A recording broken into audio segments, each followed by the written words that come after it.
विषय हिंदी, कक्षा 8वीं जैम शिक्षण संकुल की तरफ से आप सबका स्वागत है।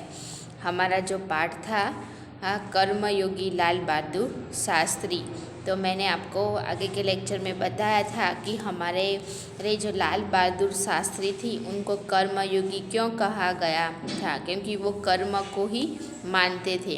तो शास्त्री जी का संपूर्ण जीवन श्रम, सेवा, सादगी और समर्पण का अनुपम उदाहरण है।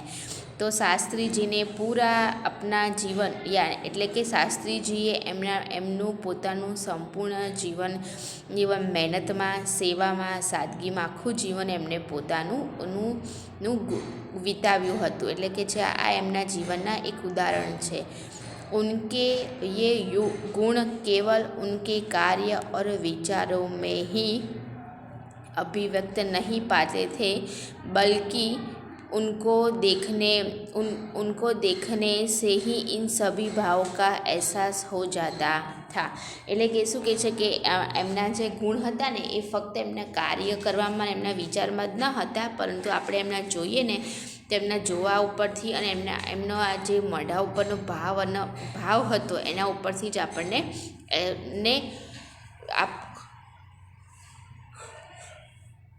આપણને એના ઉપરથી જ ખ્યાલ આવી જતો હતો।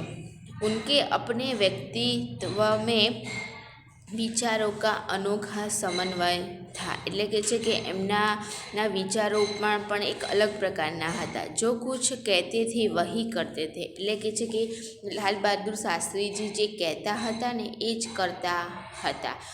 वह एकमात्र राष्ट्र लाभ की भावना से प्रेरित होकर करते थे। એ જે પણ કામ કરતા ને એ રાષ્ટ્રને શું લાભ થશે એમની ભાવનાથી જ પ્રેરાઈને કરતા હતા।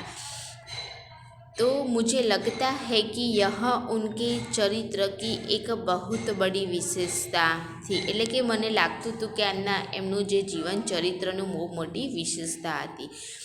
जिसके कारण देशवासी उन पर इतना अधिक विश्वास करते थे। એટલે કે છે કે એના કારણે દેશના જે લોકો હતા એમના ઉપર બહુ જ વિશ્વાસ કરતા હતા। और उन्हें चाहते भी थे, એટલે કે છે કે એ લોકો પણ એ દેશવાસીઓ હતા એમને બધાને એ પસંદ પણ કરતા હતા। બધા દેશના વાસીઓને લાલ બહાદુર શાસ્ત્રી કેવા હતા? ગમતા હતા। जिसके कारण देशवासी उन पर इतना अधिक विश्वास करते थे, उनको चाहते भी थे। पंडित नेहरू की समृद्ध राजनीतिक विरासत को संभालना और उसे आगे ले जाने का काम कठिन नहीं था। એટલે કે પંડિત જવાહરલાલ જે નહેરુ હતા એમની જે રાજનીતિની વિરાસત હતી, જે વિરાસત એટલે કે આપણને જે પહેલાં મળેલું હોય એ આ જે રાજનીતિની એ બધું સંભાળવાનું અને એને આગળ લઈ જવાનું કારણ એમના માટે કંઈ કઠિન હતું नहीं। लेकिन देश ने उस समय यह साफ साफ देखा कि उसे संभालने की ताकत शास्त्री जी में है। એટલે કે છે કે દેશના બધા લોકોએ જોયું કે આ જે પંડિત જવાહરલાલ નહેરુ પછી આ જે દેશને સંભાળવાનો અને એને ટકાવી રાખવાનું આ બધું જ કામ શાસ્ત્રીજીની અંદર કરવાની તાકાત છે। और अपने निर्मल चरित्र और दृढ़ संकल्प द्वारा देश की इस आकांक्षा को पूरा किया। એમને શું કર્યું? એમનું નિર્મળ ચરિત્ર અને એમના દ્રઢ સંકલ્પ દ્વારા શું કર્યું? એમને આ જે એમની ઈચ્છા હતી એને શું કર્યું? દેશની જે આકાંક્ષામાં હતી એને पूरू કર્યું। એટલે કે शास्त्री जी की एक सबसे बड़ी विशेषता यह थी कि वे एक सामान्य परिवार में पैदा हुए थे। એટલે કે શાસ્ત્રીજીની એક મોટી વિશેષતા એ હતી કે એક સામાન્ય પરિવારમાં એમનો જન્મ થયો હતો। सामान्य परिवार में ही उनकी परवरिश हुई और जब वे देश के प्रधानमंत्री जैसे महत्वपूर्ण पद पर पहुँचे। એટલે શું કહે છે કે એક સામાન્ય પરિવારમાં એમનો જન્મ તો થયો, પણ જન્મથી માંડીને દેશના પ્રધાનમંત્રી બન્યા ત્યાં સુધીની એમની જે ભૂમિકા હતી એ એમને શું કહ્યું? મહત્વપૂર્ણ એમને નિભાવી। તબ ભી વહ સામાન્ય ही બને, એટલે કે પ્રધાનમંત્રી બન્યા પછી પણ એ સામાન્ય જેમ પહેલાં રહેતા હતા એવી જ રીતે રહેતા હતા। એમનામાં કોઈ જ ફેરફાર થયા નહીં। विनम्रता, सादगी और सरलता उनके व्यक्तित्व में एक विशिष्ट प्रकार का आकर्षण पैदा करते थे। એટલે કે વિનમ્રતા, સાદગી અને સરળતા આ એમનું જે વ્યક્તિત્વ હતું એમાં એક વિશિષ્ટ પ્રકારનું આકર્ષણનું કેન્દ્ર હતું। इस दृष्टि से शास्त्री जी का व्यक्तित्व बापू के अधिक करीब था। એટલે કે એમનું વ્યક્તિત્વ મહાત્મા ગાંધીની જેમ એટલે કે બાપુનું જે મહાત્મા ગાંધી જેમ હતા એવી જ રીતે આ પણ લાલ બહાદુર શાસ્ત્રી પણ એવી જ રીતે એટલે કે એમના વ્યક્તિત્વની જેમ આ પણ એમની નજદીક હતા। और कहना होगा कि बापू से प्रभावित होकर ही सन 1921 में उन्होंने अपनी पढ़ाई छोड़ दी थी। એટલે કે એમને એ મહાત્મા ગાંધીના સિદ્ધાંતોને અનુસરતા અને એમનાથી પ્રભાવિત થઈને એમને શું કર્યું હતું, ઈસવીસન 1921માં એમને એમનું ભણવાનું છોડી દીધું હતું। शास्त्री जी पर भारतीय चिंतकों डॉक्टर भगवानदास तथा बापू का कुछ ऐसा प्रभाव रहा कि जीवन भर उन्हीं आदर्श पर चलते रहे और औरों को उसके लिए प्रेरित करते रहे। એટલે કે છે કે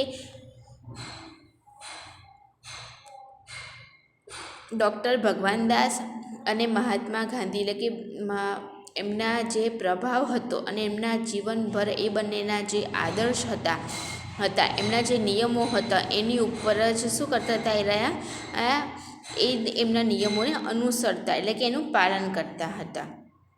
शास्त्री जी के संबंध में मुझे बाइबल की वह उक्ति बिल्कुल सही जान पड़ती है। એટલે કે છે કે શાસ્ત્રીજીના સંબંધમાં જે બાઇબલની ઉક્તિ હતી જે બાઇબલ નામનું પુસ્તક હતું એ જ અમને અનુકૂળ એટલે કે સાચું લાગતું હતું। વિનમ્ર ही पृथ्वी के वारिस हो એટલે કે વિનમ્રતા જ પૃથ્વીના વારિસ કહેવાય। शास्त्री जी ने हमारे देश के स्वतंत्रता संग्राम में तब प्रवेश किया था। એટલે કે છે કે શાસ્ત્રીજીએ આપણા દેશના સ્વતંત્રતાના સંગ્રામમાં ત્યારે પ્રવેશ કર્યો હતો કે જબ વે એક સ્કૂલ કે વિદ્યાર્થી થે એટલે કે તે એ સ્કૂલના વિદ્યાર્થી હતા। और उस समय उनकी उम्र 17 વર્ષ की थी એટલે કે છે કે એમની ઉંમર એ વખતે કેટલી હતી, 17 વર્ષની હતી અને એ વિદ્યાર્થી કાળમાં હતા ત્યારે गांधी जी के आह्वान पर वे स्कूल छोड़कर बाहर आ गए थे। એટલે કે છે કે ગાંધીજીના લીધે એટલે કે છે કે ત્યારે સ્કૂલ છોડીને ત્યાંથી બહાર આવી ગયા હતા। उसके बाद काशी विद्यापीठ में उन्होंने अपनी शिक्षा पूरी की। ત્યારબાદ એમને કાશી વિદ્યાપીઠમાં એમનું જે ભણતર હતું પૂર્ણ કર્યું। उनका मन हमेशा देश की आज़ादी और सामाजिक कार्य की ओर लगा रहा। એમનું મન હંમેશા દેશની આઝાદી માટે અને દેશના સામાજિક કાર્ય માટે શું હતું, લાગેલું હતું। परिणाम यह हुआ कि सन 1926 में वे लोक सेवा मंडल में शामिल हो गए। એ ઈસવીસન 1926માં લોકસેવા મંડળમાં શું થઈ ગયા, એમાં સામેલ થઈ ગયા એટલે કે કહે છે કે મંડળમાં સંમિત થઈ ગયા રહ્યા।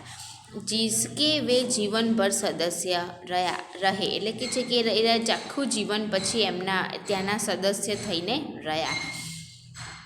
उसमें शामिल होने के बाद शास्त्री जी ने गांधी जी के विचारों के अनुरूप अछूतों द्वार के काम में अपने आप को लगाया। એટલે કે છે કે ત્યાં એના સદસ્ય બન્યા પછી એમને ગાંધીજીના વિચારો, એના નિયમો, એના સિદ્ધાંતોના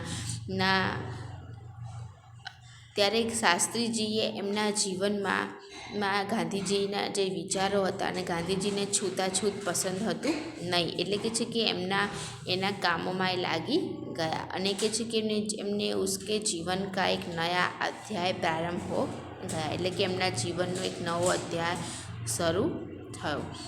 सन 1930 में जब नमक कानून तोड़ो आंदोलन शुरू हुआ 1930માં મીઠાનો જે નમક હતો નમક મીઠાનો કાયદાનું જે આંદોલન હતું બરાબર એ શરૂ થયું। તો શાસ્ત્રીજીને બી ઉસમેं ભાગ लिया।